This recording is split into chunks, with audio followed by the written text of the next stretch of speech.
Salut à tous! Eu me chamo Miriam, sou brasileira, moro há 2 anos e meio na França e hoje eu vim compartilhar com vocês alguns pontos negativos de morar aqui na França.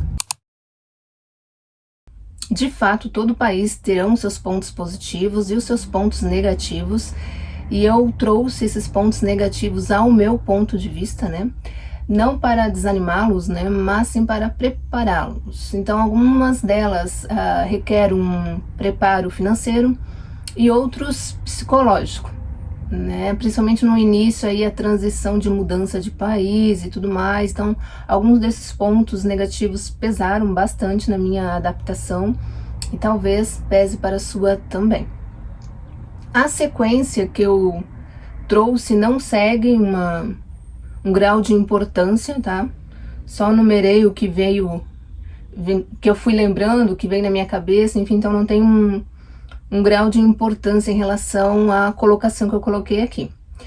O primeiro ponto, eu acho que eu falo isso para todo mundo, e eu já comentei aqui nos vídeos também, é a questão financeira do país. Em sentido de salário mesmo, né?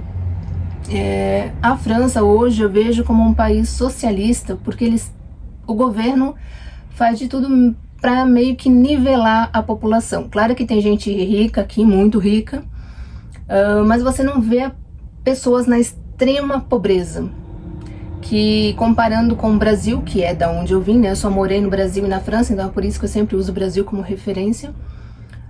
No Brasil você vê, assim, a diferença social, financeira do povo gritante, assim, aos seus olhos. Aqui você não vê isso. Mas é fato que esse dinheiro, para nivelar essa população, esse dinheiro sai de algum lugar. Então sai das pessoas que ganham um pouco mais, que consequentemente pagam mais de imposto. Mas para quem é pobre, é verdade que é um país que você vai viver bem, confortavelmente bem, não vai passar necessidade porque o governo não vai deixar, mas claro que você vai ter uma vida assim regrada, né? Não é uma coisa assim que o governo vai me dar dinheiro agora para gastar à vontade, à la volonté. Não. À la volonté. Então, é um país que você, principalmente para o imigrante que chega, né, até você conseguir se estabilizar, se recolocar no mercado de trabalho, leva um tempinho. Alguns têm sorte de vir para cá para trabalhar na mesma área de atuação, o que já é 50% do caminho percorrido, bom para quem consegue, mas a boa parte dos imigrantes não consegue. Então, vem para cá e tem que renascer, né? Refazer toda a sua vida, tanto pessoal quanto profissional. Então, até no vídeo, tem um vídeo que eu comentei, vou deixar aqui pra vocês, tem um trecho do vídeo que eu comento que se você ganhar na faixa aí de 2.000 e pouco por mês, talvez não sobre dinheiro para você guardar, que eu acho que é um dos objetivos também da pessoa que vai imigrar, que é um país mais desenvolvido, mas que também possa juntar grana, possa prosperar. Então, assim, para quem ganha na faixa de 2.000 e pouco, eu usei naquele vídeo que eu comentei com vocês, a minha situação como referência, tá? Então, claro que se você vir para cá solteiro e ganhar na faixa de 2.500 por mês, você vai conseguir juntar grana tranquilamente. Porque o que é bem comum aqui nas cidades maiores é você ser um colocataire. Que seria o quê? Você alugar o quarto de uma casa, o quarto de um apartamento. Então, diferentemente de Portugal, que eles alugam os quartos, mas para a família inteira, né, ou sei lá, um grupo de jovens, para dividir o mesmo quarto, aqui na França não. É bem comum você ser colocataire, mas você vai alugar um quarto do apartamento. Então, se esse apartamento tem 3 quartos, provavelmente serão 3 jovens, cada um no seu quarto. Cada um alugou um quarto desse apartamento e divide os outros espaços do apartamento, como banheiro, lavação, cozinha, enfim. Então eu tenho uma amiga aí que mora em Estrasburgo e ela paga na faixa de 500 euros num quarto. Então se você ganha na faixa de 2 pila, 2,5, você vai gastar com 500 de aluguel, tudo incluso já, energia, água, tudo, o que é uma vantagem. E você vai gastar em torno de 200, 300 euros assim por mês de comida no máximo, vai depender muito também, né, se você vai sair bastante para jantar fora ou não. Aí vem uma questão de estilo de vida, não dá muito, né, para eu usar um valor X, mas de mercado, se você fizer em casa, você vai gastar em torno de 200, 300 euros por mês. Para uma pessoa, você passa o mês tranquilamente. Então, faça as contas, dá para juntar, assim, uma boa grana. Agora, se você vem com a família inteira, aí já complicou, né? Eu tenho 2 filhos adolescentes, eu ganho, né? Se eu ganhar na faixa de 2,5, que é o meu alvo, que é o meu objetivo, então logo, é verdade que é um dinheiro assim para você viver confortavelmente, mas talvez não sobre para juntar. Mas por quê? Porque eu tenho 2 filhos adolescentes, eu pago aluguel de um apartamento, apesar que fica quase o mesmo preço do quarto em mais cidades grandes, né? Você vai pagar 500 euros num quarto numa cidade maior. Ou você vai pagar num estúdio sozinho em torno de 700 euros nas grandes cidades aí, Toulouse, Montpellier, Estrasburgo, Nantes, Paris. Se for um pouco mais afastado do centro ali, né, da ilha de Paris, talvez você consiga um apartamento aí, um estúdio por 700 euros ou até mesmo um quarto por 500 e pouco. Mas eu pago esse valor também, só que num apartamento inteiro aqui na minha região.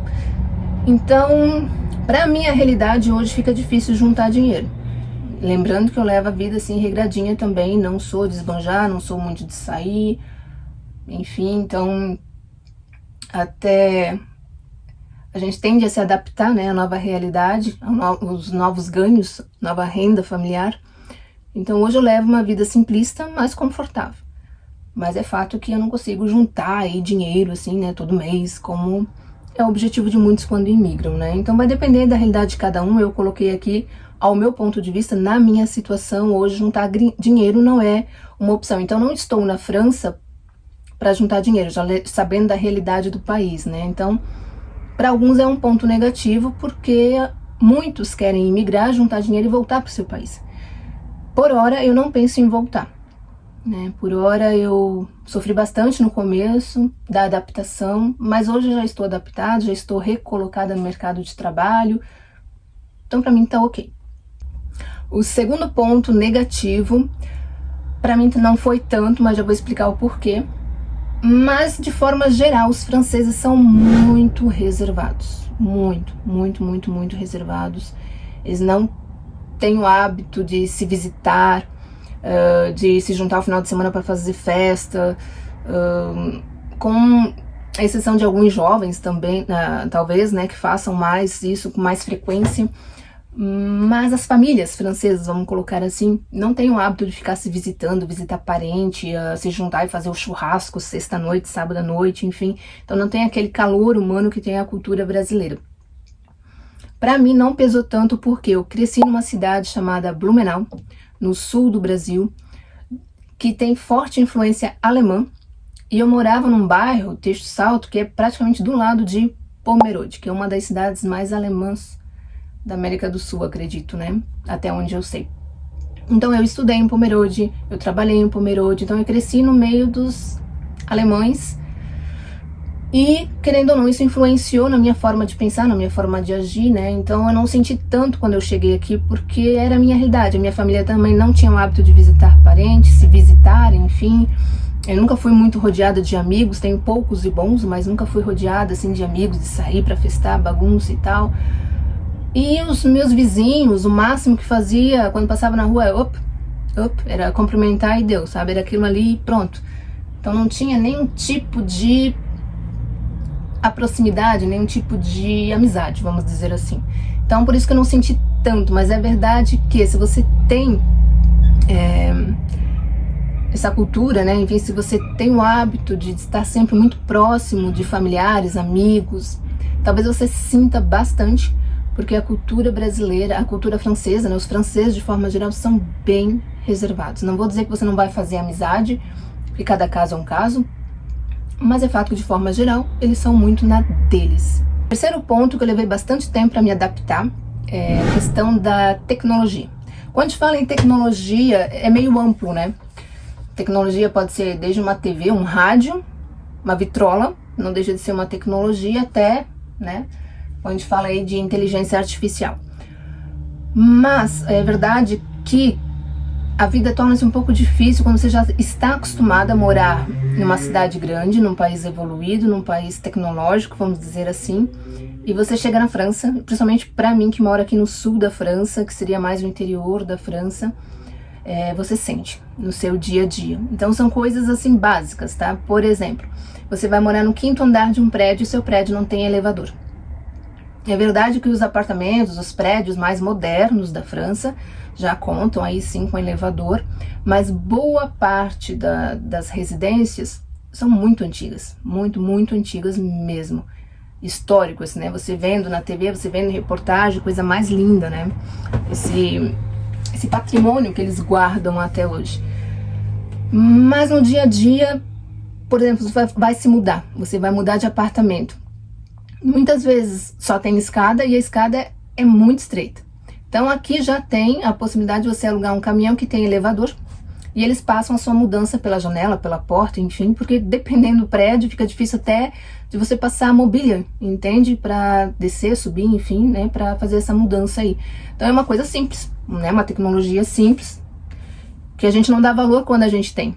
E quando você chega aqui você se depara assim, meu Deus, né? Que falta que faz isso. Coisas que você tinha e você não dava valor.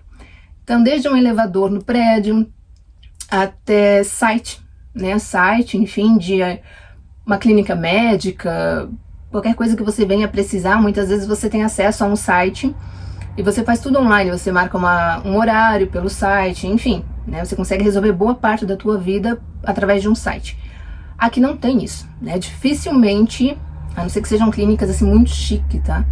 Mas dificilmente a clínica conta com um site próprio que tenha uma estrutura que possa te atender por ali. Muitos dos sites por aqui parecem aqueles blogs do UOL, quando saiu a internet aí no Brasil. Nossa, isso foi, sei lá, 97, 98, eu acho, que era aqueles blogs que você rolava a página e tinha uma publicação, uma pub, que a gente chama aqui, é uma propaganda, que ocupava a tela toda, aí tu rolava mais um pouquinho, tinha mais 2, 3 linhas escritas, aí vinha mais uma propaganda do tamanho da tela. Ainda é assim, muitos sites daqui é estilo blog, assim, então tem mais propaganda do que conteúdo propriamente dito. Então se você precisa marcar um horário no médico, se você precisa resolver qualquer coisa, é por telefone. É ligar, marcar, ter paciência, às vezes tu liga e ninguém atende, às vezes tu liga e tá ocupado, espera de novo, liga de novo, entende? Então não tem site, não tem WhatsApp muitas vezes para te ajudar, principalmente nesse começo que muitas vezes o imigrante não é fluente no idioma, né? Então torna-se difícil, né? Eu lembro que eu passei alguns perrengues aí no começo, que eu tinha que resolver questões inadiáveis e eu não era fluente no idioma, né? Eu não conseguia me virar, nem falo de fluência, eu não conseguia me virar de ligar e marcar um horário, explicar o que estava acontecendo. Eu caí em alguns golpes aqui na França por isso. Eu vou fazer um vídeo só sobre isso para vocês cuidarem dos arnaques, que tem bastante golpe aqui na França, tem que ficar ligado. Então, as pessoas ligavam pro telefone, eu meio que entendia, a pessoa me enrolava, já usava da má fé, porque via que eu não estava entendendo nada, né? Enfim, e pregava ali um golpe. Mas é por isso que eu digo, assim, uma coisa simples que você poderia acessar o site, né, clicar ali com um clique, marcar um horário, não tem, uma coisa simples não tem. Que mais? Não, são tantos detalhes assim que de imediato não vem em mente, mas é sobre isso, sabe? Burocracia com o governo, por exemplo, para você se regularizar o país, imposto de renda, enfim, meu Deus, tem tanta coisa que você precisa resolver burocraticamente no país. E é tudo por papel, é tudo por correspondência. Então, meu Deus, uma coisa... É verdade que o imposto de renda, o primeiro ano que você chega aqui, você faz por papel. E depois que é gerado um número de identificante, é como se fosse um login, uma senha, você consegue, nos próximos anos, atualizar online. Pelo menos isso. Pelo menos o imposto de renda você consegue fazer de forma online. Para você dar entrada na Titre de Séjour também, você consegue fazer isso online. Mas é verdade que muitas vezes vão te mandar um e-mail pedindo algum documento X, Y, enfim, ou vão te ligar e você vai ter que resolver. Então, por isso que eu digo que muitas vezes a parte tecnológica vem para nos auxiliar, para facilitar a vida, e muitas vezes você não vai contar com isso por aqui. Eu separei mais 2 pontos aqui negativos ao meu ponto de vista, mas eu vou te pedir para deixar aquele like para o YouTube entender que esse vídeo que tem sim relevância e que ele possa aí enviar para mais pessoas que procuram informações sobre. Então vai lá, deixa a tua curtida aí. O 4º e o 5º ponto são pontos que me preocupam verdadeiramente, porque o 4º ponto seria o sistema público de saúde da França. Então quando você chega aqui, você tem a opção de se inscrever no sistema de saúde público do país pelo Estado, sendo bancado pelo Estado, que eles chamam de AME. AME. Você pode procurar aí, né, na internet, você vai encontrar. Mas é verdade que depois disso você precisa ter o Vitale, o número do seguro social. E também uma Mutuelle, porque sem Mutuelle tua vida vai ser bem complicada. A questão da carta Vitale é um número de seguro social que você vai precisar para várias coisas no país. Mas falando em sistema de saúde público, né, acesso mesmo a médico, medicamento e tudo mais, aquele Vitale vai cobrir sim os teus gastos com médico generalista, que a gente chama médico da família. Muitas vezes com medicamento, quando você tem o ordonnance, que é a receita médica, você consegue ir na farmácia comprar não, você vai solicitar os documentos pela receita médica, que o médico te passou, com o teu Vitale. Muitas vezes você não vai pagar nada na farmácia, dependendo do medicamento, tá? Tem medicamento que você vai pagar, porque o Vitale, né, o seguro, a saúde pública básica do país não cobre o valor aí desse medicamento. É aí que entra a Mutuelle. Então a Mutuelle pode ser pela empresa empresarial, muitas empresas é obrigatório você se inserir nesse grupo, né, nesse sistema, nesse plano de saúde. E outras, dependendo onde você vai trabalhar, então você vai ter que pagar aí de forma autônoma, né? Você vai ter que ir até numa agência, numa assurrança voltada a isso, né? Ao sistema de saúde, e é como se fosse o plano de saúde do Brasil, é a mesma coisa. Então você vai ter que ter o Vitale, que é o sistema básico, mais a Mutuelle, que vai cobrir o que o básico não cobre. Mas, por que eu trouxe como ponto negativo? Como eu comentei com vocês, estou 2 anos e meio aqui nessa mesma cidade e eu ainda não consegui uma vaga com o médico da família. E o médico da família é como se fosse o médico do postinho, que ele vai te atender quando você tiver algum problema, e é ele que te encaminha para algum médico especialista caso você venha a precisar.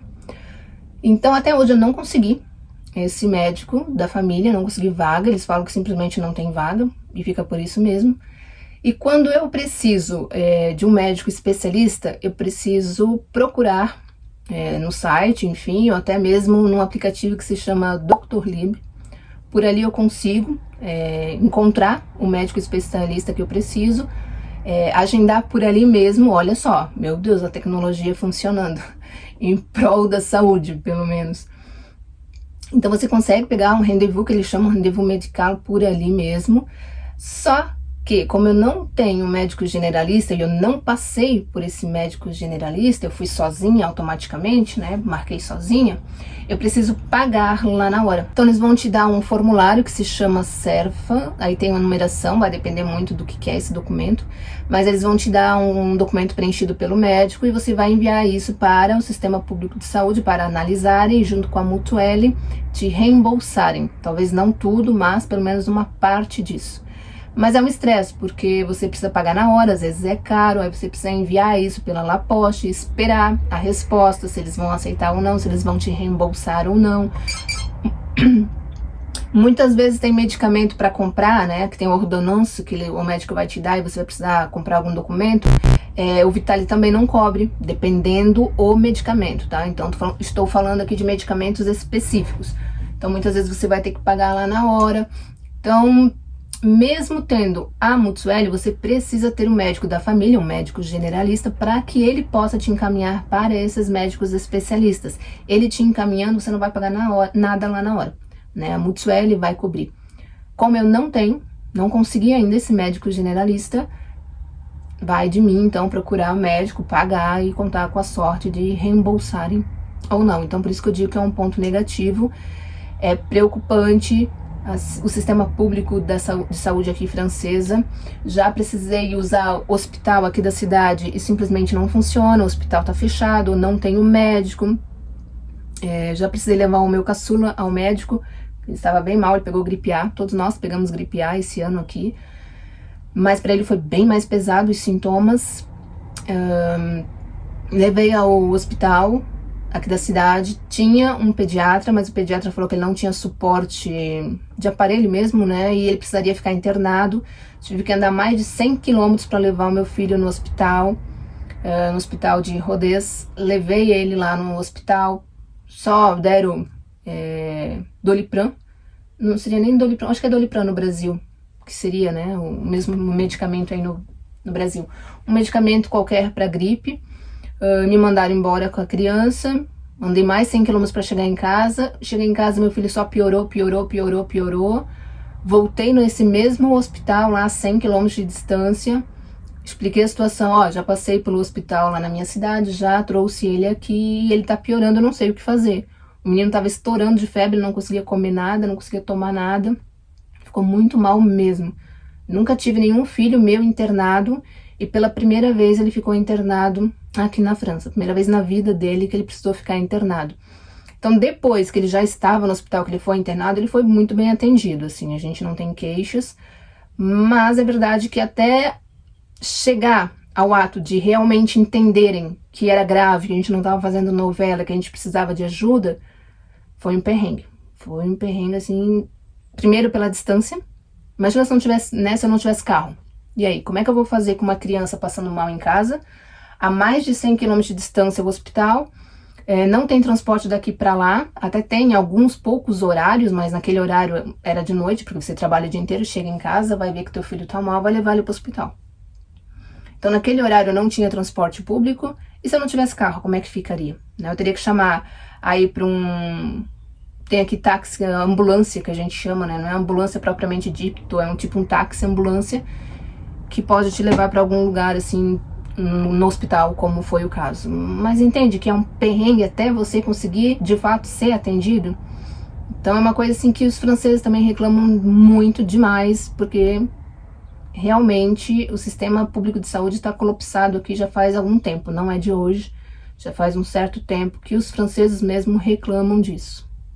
E o quinto ponto, não menos importante, que me preocupa bastante, é referente à aposentadoria.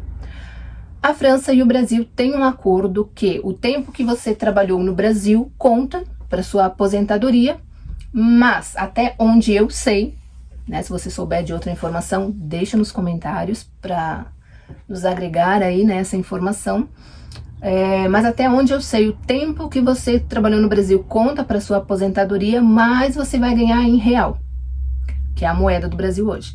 E o tempo que você trabalhou aqui na França conta também, soma aí para tua aposentadoria e você vai receber em euro.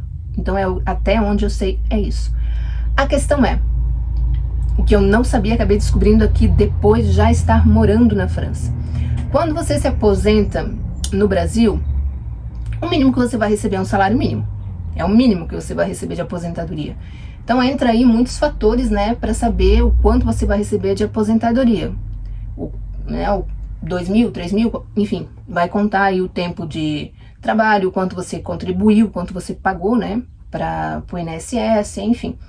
Aqui na França, para o meu espanto, vai contabilizar quantas horas você trabalhava. Então é bem comum aqui na França ter um contrato de tempo parcial, que é o meu caso. Então hoje eu trabalho 90 horas mensal.